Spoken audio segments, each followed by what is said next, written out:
Voici 7 choses. 7 choses. Attends, 5, 6, 7. Voici 7 choses que j'aurais aimé savoir avant de commencer la musculation. Hello! Quand on commence la musculation, on peut être un peu perdu, voire beaucoup perdu. Alors je vais te donner les choses qui sont pour moi des choses de base à savoir pour bien commencer la musculation. Aujourd'hui on est chill. Voilà, d'ailleurs on est chill, justement il y a les guêpes. Petite vidéo dehors, il fait très très beau. Vraiment le soleil et tout, on est vraiment mais trop bien. Donc petite vidéo dehors, j'espère qu'il n'y aura pas trop de bruit. Let's go. Évidemment, si tu ne te sens toujours pas de commencer seul, n'hésite pas à te rapprocher d'un professionnel de santé pour t'aider à avancer plus vite et à atteindre tes objectifs. Si tu ne me connais pas, ce qui est fort probable, moi c'est Maëlys. Je suis coach sportive, créatrice de contenu et créatrice UGC. Mais avant d'être coach, j'ai évidemment fait toutes ces erreurs. Premièrement, les répétitions. Il est inutile de faire des répétitions, des séries de 50 répétitions si tu as un objectif autre que l'endurance musculaire. Si tu as un objectif de perte de gras, de prise de muscle, de performance, peu importe, tu n'as pas besoin de faire des séries de 50 répétitions. Ce que je te recommande, c'est de faire des séries dans une fourchette de 8 à 12 répétitions. Évidemment, si il y a des exercices où tu as par exemple 20 répétitions, c'est pas pour ça que tu ne vas pas réussir à atteindre tes objectifs, mais il faut que la majorité des exercices soient dans cette tranche de répétition là, donc 8 à 12. Deuxièmement, le choix des exercices. Le choix des exercices est évidemment très important. Il est primordial de faire des exercices polyarticulaires. Ce sont des exercices qui mettent en relation plusieurs articulations et donc plusieurs muscles, plusieurs groupes musculaires. Je te recommande de les mettre en début de séance car ils sont beaucoup plus demandeurs en énergie et donc beaucoup plus difficiles. Par exemple, tu as le squat. À l'inverse, tu as les exercices d'isolation. Ce sont des exercices qui vont donc isoler un seul muscle ou groupe musculaire, comme par exemple le leg curl qui va isoler les ischio-jambiers, donc la partie arrière de ta jambe, de tes jambes, de ta cuisse plus précisément. Également, il est inutile de faire trop d'exercices dans une séance. Par exemple, 10 exercices, c'est un peu trop, même beaucoup trop. 5 exercices suffisent normalement amplement, même 4 peuvent largement suffire. Ça va dépendre aussi un peu du temps que tu as. Et après, c'est quand même à individualiser avec chaque personne. Certains vont plus fonctionner sur plutôt 6 exercices ou quoi. Bon, voilà, ça dépend avec chaque personne. Mais le point le plus important est le point qui arrive maintenant et qui est le troisième point, l'intensité. L'intensité, c'est en gros l'effort que tu vas produire. Peu d'intensité égale peu d'effort égale peu de résultats. En fait, c'est assez simple. Si tu veux des résultats en musculation, il va falloir pousser. Il va falloir sortir de ta zone de confort. Donc oui, ça fait un peu mal, mais si tu as choisi la musculation, c'est pas pour te faire mal, mais tu le sais que ça va faire un peu mal, c'est parce que voilà, tu as envie de prendre du muscle et donc il va falloir, il faut passer par là, sinon c'est compliqué. Il faut en fait que tu arrives à la fin de tes répétitions avec difficulté, que tu arrives à l'échec ou proche de l'échec. Si tu as 10 répétitions et qu'à partir de ta 6e, même à les 8e, ça ne devient pas vraiment, 6e, ça ne devient pas dur, et 8e, ça ne devient pas vraiment dur. Si le de 10, au final, tu aurais pu à cette charge-là en faire 12, 15, eh bien, tu peux augmenter ta charge car tu ne mets pas assez d'intensité. Et petite parenthèse, non, mesdames, vous n'allez pas ressembler à un homme ou être trop musclé si vous mettez de l'intensité. Ne vous inquiétez pas. Quatrièmement, mets en place la surcharge progressive. La surcharge progressive, c'est tout simplement d'augmenter une variable à chaque entraînement. Logiquement, tu augmentes la charge. C'est ce qu'on pense en premier.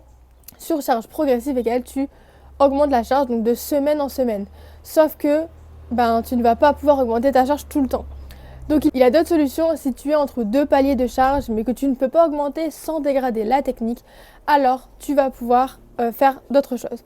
Premièrement, tu vas pouvoir augmenter le nombre de répétitions. Donc si par exemple tu en faisais 8, eh bien la séance d'après, tu essayes d'en faire 9, puis 10, puis 11, puis 12, jusqu'à 12. Et ensuite, donc là c'est évidemment au fur et à mesure des semaines qui passent, tu vas augmenter ta charge et tu vas pouvoir rediminuer tes répétitions. Donc tu auras 8 répétitions avec une charge supérieure. Et là normalement tu vas réussir sans dégrader la technique. Tu peux également rajouter une série. Au lieu de faire par exemple 3 séries, t'en fais 4. Tu peux également utiliser le tempo. Donc par exemple sur un squat, tu vas descendre sur 3 secondes, rester en bas en tension sur 2 secondes et ensuite remonter. Tu verras que ce sera beaucoup plus dur. Et donc au fur et à mesure, quand tu seras à l'aise avec ce tempo-là, tu vas pouvoir augmenter la charge et repartir à un tempo normal si c'est ça que tu avais dans ton programme. Et tu peux également améliorer ta technique si elle était pas top top. Le 5e point, c'est l'alimentation. Tu le sais, l'alimentation est un des points primordiaux si tu veux atteindre tes objectifs.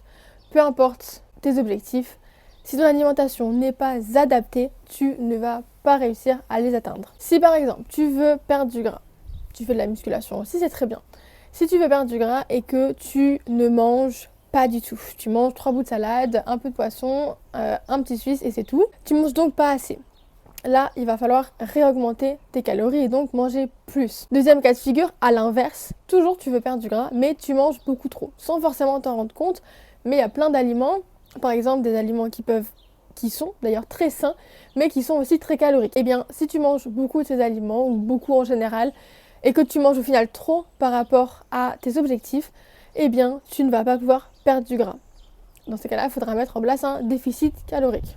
En tout cas, peu importe tes objectifs, si tu veux les atteindre, il faut que tu manges en adéquation avec ces objectifs-ci. Si tu veux te faire accompagner sur ce point-là, sur l'alimentation ou sur le sport, n'hésite pas à m'envoyer un message sur Instagram pour qu'on en discute. Et si tu veux un suivi plus personnalisé et un vrai suivi, tu peux rejoindre mon accompagnement Fit Evolution. Le lien sera dans la barre d'infos. Et un point hyper important, mange également assez de protéines pour pouvoir construire de la masse musculaire ou si tu ne fais pas de musculation, au moins de garder celle que tu as déjà. 6e point, le repos.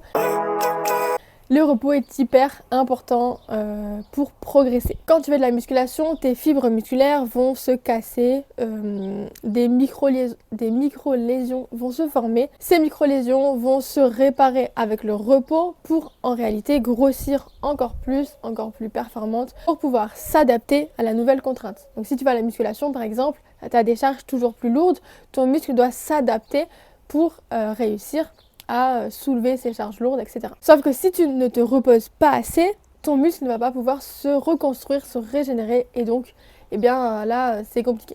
Et c'est là aussi, tu vois, si tu ne progresses pas, tu n'arrives pas à augmenter ta charge dans tes séances, eh bien là, tu peux voir qu'il y a un petit problème. Donc peut-être dans ces cas-là, prendre un peu de repos pour ensuite revenir et en fait réussir à atteindre tes objectifs. 7e point, je suis perdue. 7e point, le cardio.